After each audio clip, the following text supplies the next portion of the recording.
প্রাথমিক শিক্ষক নিয়োগ দুর্নীতি মামলায় কণ্ঠস্বরের নমুনা সংগ্রহ আবারও কালীঘাটের কাকু অর্থাৎ সুজয় কৃষ্ণ ভদ্রের পর এবার সিবিআই এর নজরে আরও দুজন, সন্তু গঙ্গোপাধ্যায় এবং শান্তনু বন্দ্যোপাধ্যায়। এই দুজনের কণ্ঠস্বরের নমুনা সংগ্রহ। ব্যাংশাল আদালতে ম্যাজিস্ট্রেটের উপস্থিতিতে কণ্ঠস্বরের নমুনা দেন তারা। কণ্ঠস্বরের নমুনা ফরেনসিক পরীক্ষার জন্য পাঠানো হবে বলে সিবিআই সূত্রে খবর।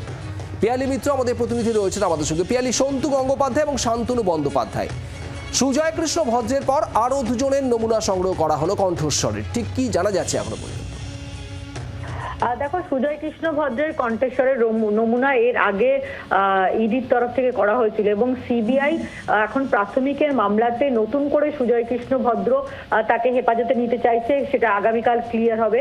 সুজয় কৃষ্ণ ভদ্ররও সিবিআইও তার কণ্ঠস্বরের নমুনা সংগ্রহ করতে চায় এবং তার মধ্যে এছাড়া আরো দুজন, যাদের দুজনকে সিবিআই নতুন করে তাদের প্রাথমিকের যে মামলা সেই মামলাতে হেফাজতে নিয়েছিল।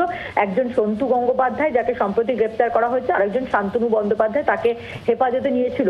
সিবিআই আদালতে যেটা জানিয়েছিল যে এই মামলায় বেশ কিছু অডিও ক্লিপিংস তাদের হাতে এসেছে, তার জন্য তাদের কণ্ঠস্বরের নমুনা পরীক্ষা করা দরকার। আদালত সেই মর্মে অনুমতি দিয়েছিল এবং আদালতের অনুমতির ক্রমেই একজন ম্যাজিস্ট্রেটের উপস্থিতিতে জেলে গিয়ে সিবিআই আজকে এই দুজনের যে প্রেসিডেন্সি জেলে যারা দুজন রয়েছে সেখান থেকে গিয়ে তারা কণ্ঠস্বরের নমুনা সংগ্রহ করেছে, যে নমুনা পাঠানো হবে ফরেনসিক পরীক্ষার জন্য। পাশাপাশি এই মামলাতে সিবিআই সুজয় কৃষ্ণ ভদ্রেরও কণ্ঠস্বরের নমুনা পরীক্ষা করতে চায়, সেই মর্মে তারা আদালতকে জানিয়েছে। সুজয় কৃষ্ণ ভদ্রকে তারা কাস্টডিতে পাওয়ার পর সেই আবেদন জানাবে। আগামীকাল সুজয় কৃষ্ণ ভদ্রের কোর্ট প্রোডাকশন রয়েছে।